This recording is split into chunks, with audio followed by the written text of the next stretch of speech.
Welcome to the channel, travelers of Middle-earth. Today, we delve into a theory that whispers through the pages of Tolkien's world. A theory that, like an ancient song of the Eldar, echoes across the ages.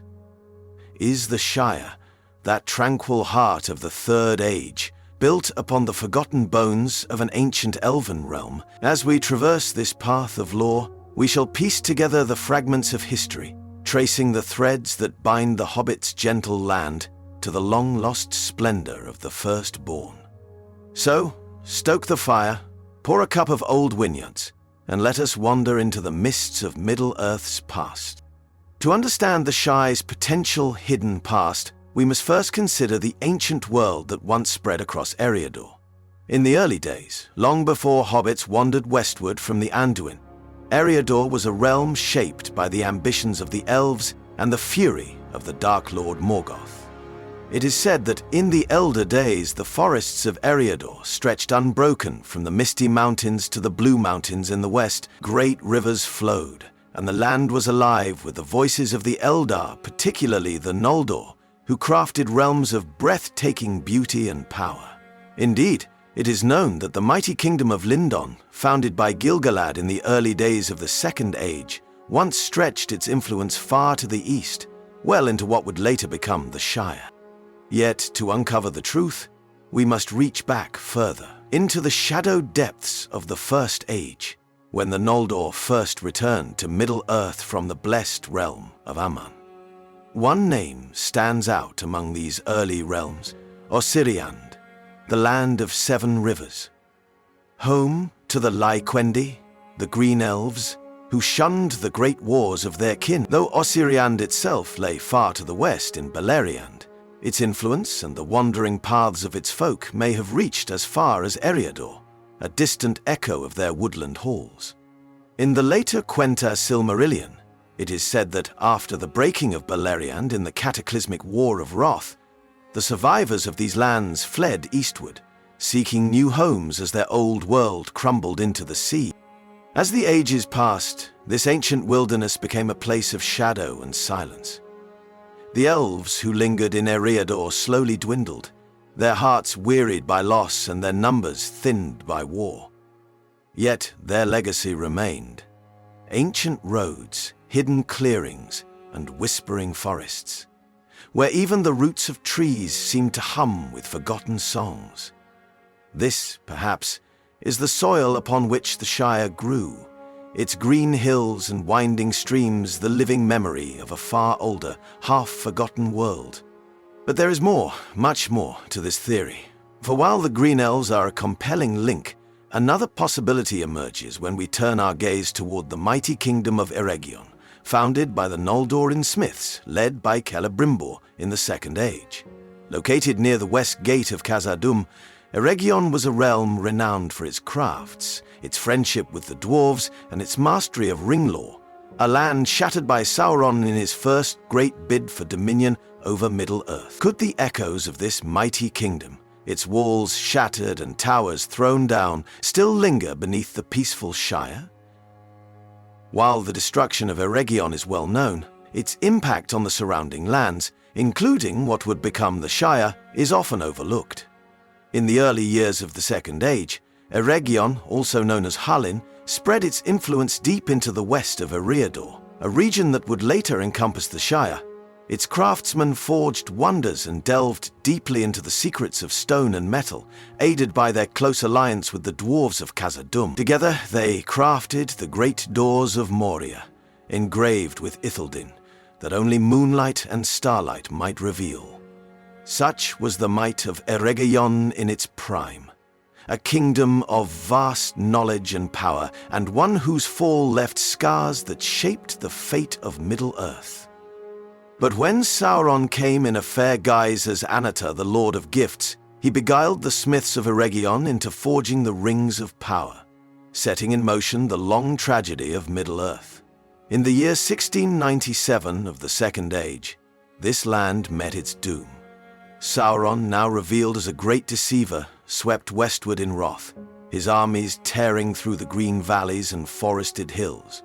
Eregion's towers were cast down, its forges shattered, and its people slain or scattered. In the ruins of this kingdom, we find the first true hint that the Shire's gentle lands may once have known the tramp of armored hosts and the ringing clash of blades. After Eregion's fall, the survivors fled westward, many joining Gil-galad in Lindon, or seeking refuge among the scattered woods and glades of Eriador. These exiles likely left behind not only memories, but ruins, places later lost to time and overgrown by the relentless surge of nature. As the Second Age waned and the Third began, much of this history faded into legend, its echoes surviving only in the names and whispers of forgotten places. This was a time of slow decay, as the power of the elves in Middle-earth steadily waned, and their works crumbled into moss-covered stones and sunken halls. Yet even as the elves withdrew, others arrived. It is known that the ancestors of the hobbits once dwelt in the vales of the Anduin, living simple lives along the banks of that great river. Sometime in the early Third Age, perhaps around the year 1050, these small folk began a slow westward migration, driven by shadow and fear as the darkness of Dol Guldur crept over Mirkwood. Crossing the misty mountains, they gradually made their way into the wilds of Eriador. It is possible that the hobbits, wandering in search of a quiet, fertile land, stumbled upon the remnants of elven realms, now choked with wildflowers and overgrown with ancient trees, lands that had once echoed with elven song, but now lay empty and forgotten. Yet the Shire itself was not formally settled until the year 1601 of the Third Age, when the brothers Marcho and Blanco led their people across the Barandwin, Brandywine River, at the invitation of King Argaleb II of Arthdane. This date marks the official founding of the Shire, yet the land itself had likely been inhabited long before, its hills and dales shaped by forgotten hands, its streams flowing through channels first cut by elven craftsmen ages past. As we turn our gaze to the Shire itself, we find hints that the gentle hills and rolling meadows may indeed cradle the bones of an ancient, long-forgotten realm. Consider, for instance, the Shire's deep and winding tunnels, cut into the soft hills by hobbit hands over centuries. It is tempting to think of these as mere burrows, born of a desire for comfort and safety. Yet the very earth in which they dig might once have held the foundations of elven halls. The hobbits, known for their love of quiet corners and warm hearths, might unknowingly dwell among the scattered stones and forgotten chambers of a far older civilization. There are also curious names scattered throughout the Shire, names that hint at a deeper history. The Brandywine River, known to the elves as Barandwin, meaning golden brown river in Sindarin, is perhaps the most notable.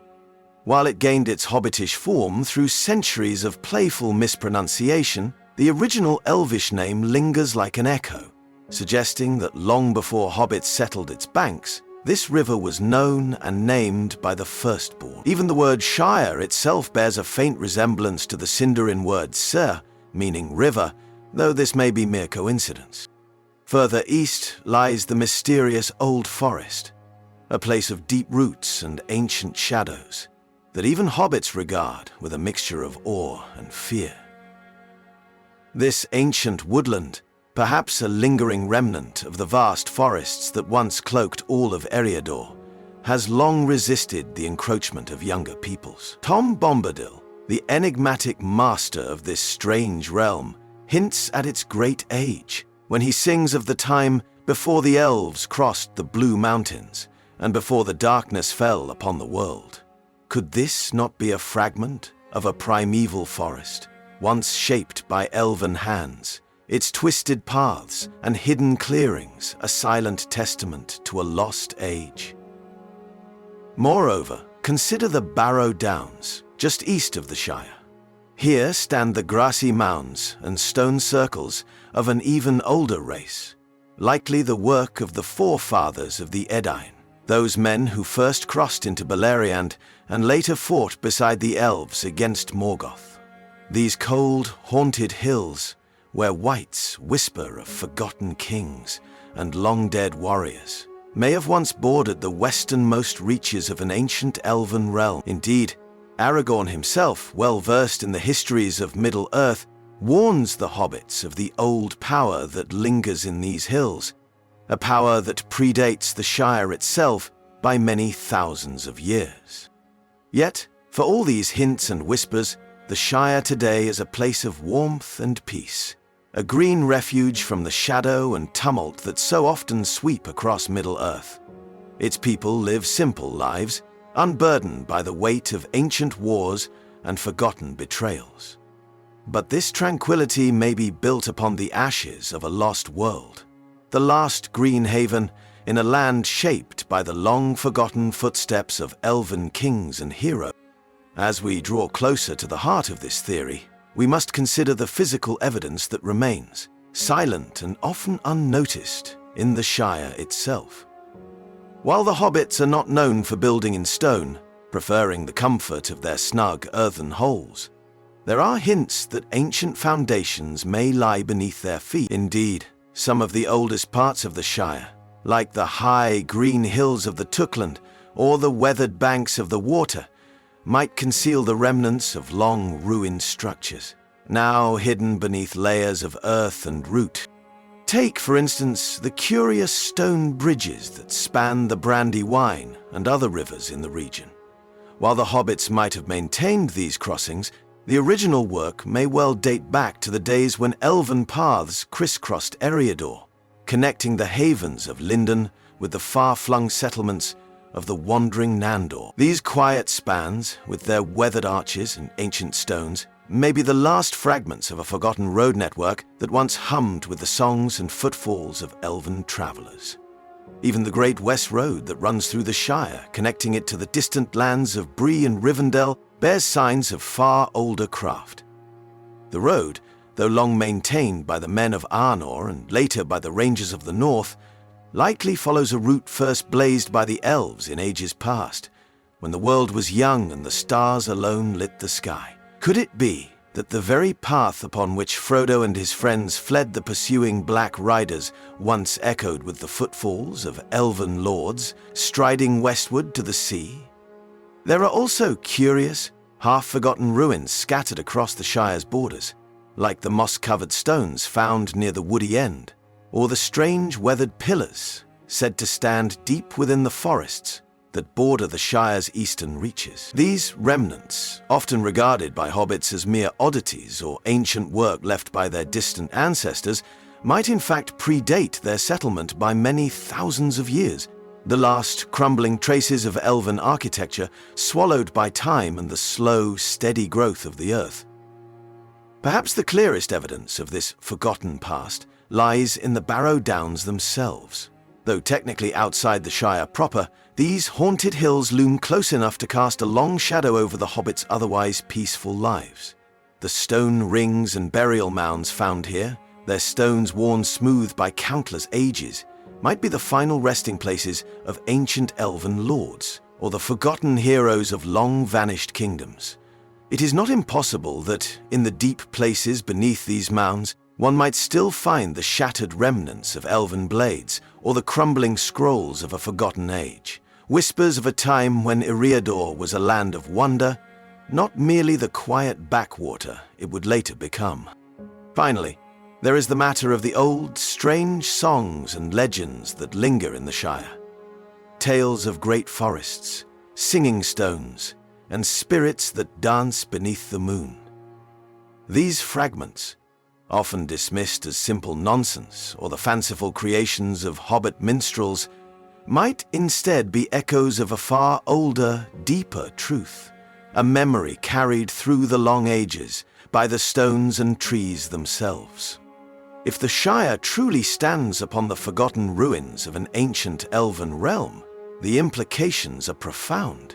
It suggests that the peace and simplicity of this pastoral land are not merely the result of careful hobbit gardening and cheerful pipe smoking, but a testament to the resilience of life in Middle-earth, a living reminder that even in the face of darkness and ruin, beauty can endure. It speaks to the cyclical nature of history in Tolkien's world, where even the mightiest realms can fall into dust, only for new life to arise upon their bones. It also deepens our understanding of the Shire as a place of refuge and renewal. In a sense, the hobbits, with their simple agrarian lives, have succeeded where even the great elven lords once failed. They have built a lasting peace in a land haunted by the shadows of a darker age. Where the elves of Eregion fell to Sauron's treachery, and the ancient kings of Arnor faded into legend, the hobbits endured, quietly resisting the long shadow that once stretched across all of Eriador. Yet this theory also casts a poignant light upon the final departure of the elves from Middle-earth at the end of the Third Age. As Frodo and his companions sail into the west, they leave behind a world that, while seemingly peaceful and untroubled, rests upon the broken remnants of a far grander past. The Shire, with its green hills and quiet lanes, is a place of simple, unpretentious beauty, yet it too carries within it the deep memory of loss, the silent echoes of forgotten songs. In the end, perhaps it is this very mingling of past and present, of decay and renewal, that gives the Shire its peculiar power within Tolkien's legendarium. It is a place of gentle strength, a reminder that even as empires crumble and great lords pass into shadow, the simple, quiet life of a hobbit may endure, finding peace amid the ruins of greater things. It is a place where the flowers bloom bright upon the forgotten graves of kings, and where the waters run clear over stones shaped by long-dead hands, a land forever touched by the long twilight of Middle-earth's fading. So, is the Shire truly built upon the bones of an ancient elven realm? Perhaps. And if it is, then the hobbits in their quiet, stubborn way have done what even the greatest of elven kings could not.